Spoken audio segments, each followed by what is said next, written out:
ಬೆಳಗಾವಿ ಆಯ್ತು, ಈಗ ಶಿವಮೊಗ್ಗದ ಸರದಿ. ಶರತ್, ಇತ್ತೀಚೆಗೆ ಮತಾಂತರಕ್ಕೆ ಯತ್ನ ಪ್ರಕರಣಗಳು ಸಹಜವಾಗಿ ನಮ್ಮ ಗಮನಕ್ಕೆ ಬರ್ತಾನೆ ಇದೆ. ಅನೇಕ ಕಡೆ ಕ್ರಿಶ್ಚಿಯನ್ ಧರ್ಮಕ್ಕೆ ಮತಾಂತರ ಮಾಡ್ತಾ ಇದ್ದಾರೆ ಎನ್ನುವಂತಹ ಆರೋಪ. ಸೊ ಬೆಳಗಾವಿಯಲ್ಲೂ ಕೂಡ ದೊಡ್ಡ ಮಟ್ಟದಲ್ಲಿ ಮತಾಂತರದ ದಂಧೆ ಆಗ್ತಾ ಇತ್ತು ಅನ್ನುವಂತಹ ವಿಚಾರ. ಅದರ ಬಳಿಕ ಈಗ ಶಿವಮೊಗ್ಗದ ಸರದಿ. ಇಲ್ಲೂ ಕೂಡ ಕ್ರಿಶ್ಚಿಯನ್ ಧರ್ಮಕ್ಕೆ ಮತಾಂತರ ಮಾಡುವಂತಹ ಆರೋಪ ಕೇಳಿ ಬರ್ತಾ ಇದೆ. ಕೆಲವು ಮಿಷನರಿಗಳು ಮತಾಂತರ ಧರ್ಮಕ್ಕೆ ಪ್ರಯತ್ನ ಮಾಡ್ತಾ ಇದ್ರು ಅನ್ನುವಂತಹ ವಿಚಾರ ಸದ್ಯ ಗೊತ್ತಾಗ್ತಾ ಇರೋದು. ಶಿಕಾರಿಪುರ ತಾಲೂಕಿನ ಅಂಬಾರಕೊಪ್ಪದಲ್ಲಿ ನಡೆದಂತಹ ಘಟನೆ ಇದು. ಮತಾಂತರ ಆಗಿದ್ದ ಮನೆಯಲ್ಲಿ ಪ್ರಾರ್ಥನೆ ಮಾಡ್ತಾ ಇದ್ರಂತೆ ಮಿಷನರಿಗಳು.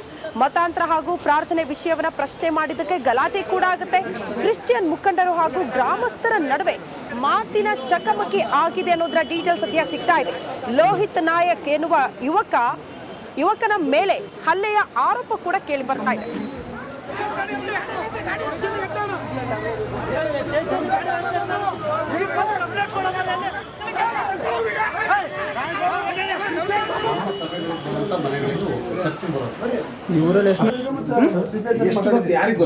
ಅಲ್ಲ ನೀವೆಲ್ಲ ಸಭೆ ನಡೆಸ್ತಾ ಇರೋದು ಇಲ್ಲೆಲ್ಲ ನಮ್ಮ ಸಭೆಗೆ ಬರೋ ಚರ್ಚೆ ಬರೋದ ಇಬ್ಬರ 3 ಜನ ಬರ್ತಾರೆ. 3 ಜನ. ನಮಸ್ತೆ ಬರ್ರಿ ಸ್ಟೇಷನ್.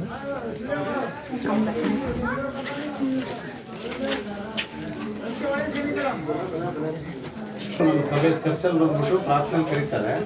ಅವ್ರ ಮನೆಗೆಲ್ಲ ನಾವೆಲ್ಲರ ಮನೆಗೆ ಹೋಗ್ತೀವಿ. ನಮ್ಮ ಸಭೆಗಳಿಗೆ ಬರುವಂತ ಮನೆಗಳಿಗೂ ಹೋಗ್ತೀವಿ. ಚರ್ಚೆಗೆ ಬರೋದು ಇವರಲ್ಲಿ ಎಷ್ಟು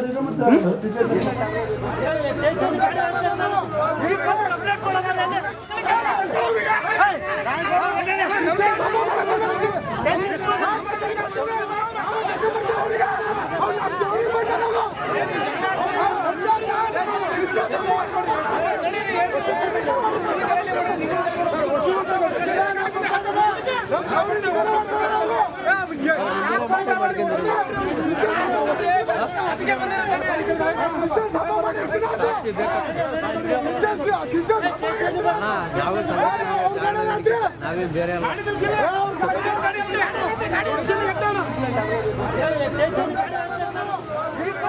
ಈ ಬಗ್ಗೆ ಮತ್ತಷ್ಟು ಡೀಟೇಲ್ಸ್ ಅನ್ನ ಕೊಡ್ತಾ ಹೋಗ್ತಾರೆ ನಮ್ಮ ಪ್ರತಿನಿಧಿ ಭೀಮಾ ನಾಯಕ್. ನೇರ ಸಂಪರ್ಕದಲ್ಲಿ ಜಾಯಿನ್ ಆಗ್ತಿದ್ದಾರೆ.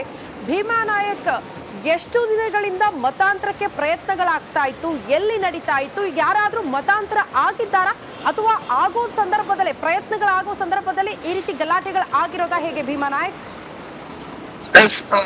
ಏನು ಶಿಕಾರಿಪುರ ತಾಲೂಕಿನ ಅಂಬರಕೊಪ್ಪ ಗ್ರಾಮ ಏನಿದೆ, ಆ ಗ್ರಾಮದಲ್ಲಿ 1,000 ಮನೆಗಳಿದಾವೆ. ಅಲ್ಲಿ ಪೂರ್ತಿ ಏನು ಊರಿದೆ, ಅದು ಹಿಂದೂಗಳಿರುವಂತ ಊರು. ಆದ್ರೆ ಅಲ್ಲಿ ಈಗಾಗಲೇ 2 ರಿಂದ 3 ಕುಟುಂಬಗಳು, ಬಂಜಾರ ಸಮುದಾಯದ 2 ರಿಂದ 3 ಕುಟುಂಬಗಳನ್ನ ಈಗಾಗಲೇ ಮತಾಂತರವನ್ನ ಮಾಡಲಾಗಿದೆ. ಅವರು ಪ್ರತಿ ವಾರ ಭಜನೆಗಳನ್ನ ಮಾಡ್ತಾರೆ, ಪ್ರಾರ್ಥನೆಗಳನ್ನ ಮಾಡ್ತಾರೆ.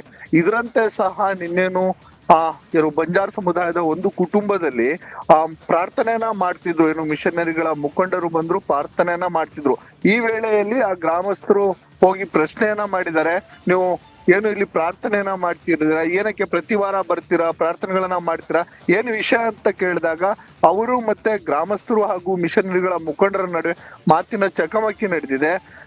ಆ ನಡುವೆ ಒಬ್ಬ ಏನು ಲೋಹಿತ್ ನಾಯಕ್ ಅಂತ ಹೇಳಿ ಯುವಕನ ಮೇಲೆ ಹಲ್ಲೆ ಮಾಡಿದ್ದಾರೆ ಅಂತ ಹೇಳಿ ಆರೋಪವನ್ನ ಮಾಡಲಾಗಿರುವಂತದ್ದು.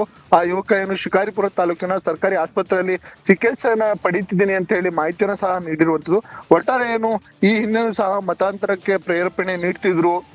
ಅಲ್ಲಿ ಏನೋ ನಿಮ್ಗೆ ನಾವು ಏನ್ ಸಹಾಯಗಳನ್ನ ಬೇಕು ಅದನ್ನ ಮಾಡ್ತೇವೆ, ನೀವು ಕ್ರಿಶ್ಚಿಯನ್ನರಿಗಳಿಗೆ ಬಂದು ಮತಾಂತರವನ್ನ ಆಗಿ ಅಂತ ಹೇಳಿ ಈ ಹಿಂದೆನೂ ಸಹ ಅವರು ಸಾಕಷ್ಟು ಮನವೊಲಿಸುವ ಪ್ರಯತ್ನವನ್ನ ಮಾಡಿದ್ದಾರೆ. ಅಲ್ಲಿ 4-5 ಕುಟುಂಬ, ಈಗಾಗಲೇ 2 ಕುಟುಂಬಗಳು ಮತಾಂತರವನ್ನಾಗಿ ಪ್ರತಿ ವಾರ ಪ್ರಾರ್ಥನೆಗಳನ್ನ ಮಾಡೋದು, ಮಿಷನರಿಗಳಿಗೂ ಈ ರೀತಿಯ ಪ್ರಕ್ರಿಯೆ ನಡೀತಾನೆ ಇದೆ. ಇದನ್ನ ಗಮನಿಸಿದ ಗ್ರಾಮಸ್ಥರು ನಿನ್ನೆ ಪ್ರಶ್ನೆ ಮಾಡಿರುವಂತದ್ದು. ಏನು 5 ಜನ ಮಿಷನರಿಯ ಮುಖಂಡರುಗಳು ಆ ಊರಿನ ಒಂದು ಮನೆಗೆ ಬಂದಿದ್ರು. ಈ ವೇಳೆ ಪ್ರಾರ್ಥನೆಯನ್ನ ಮಾಡ್ತಿದ್ರು. ಇದರಿಂದ ಸಾಕಷ್ಟು ವಿದ್ಯಾರ್ಥಿಗಳಿಗೆ ಸಮಸ್ಯೆ ಆಗ್ತಿದೆ. ನೀವು ಏನು ಇಷ್ಟೊಂದು ಜೋರಾಗಿ ಪ್ರಾರ್ಥನೆಯನ್ನ ಮಾಡ್ತಿದ್ರ, ಏನ್ ಸಮಸ್ಯೆ ಅಂತ ಕೇಳಿದಾಗ ಮಾತಿನ ಚಕಮಕಿಗಳು ನಡೆದಿದೆ. ಈ ವೇಳೆ ಹಲ್ಲೆ ಆರೋಪ ಈಗ ಕೇಳಿ ಬಂದಿರುವಂತದ್ದು. ರಮ್ಯಾ, ಓಕೆ ಭೀಮಾ ನಾಯಕ್, ಧನ್ಯವಾದಗಳು ತಮ್ಮೆಲ್ಲ ಮಾಹಿತಿಗೆ.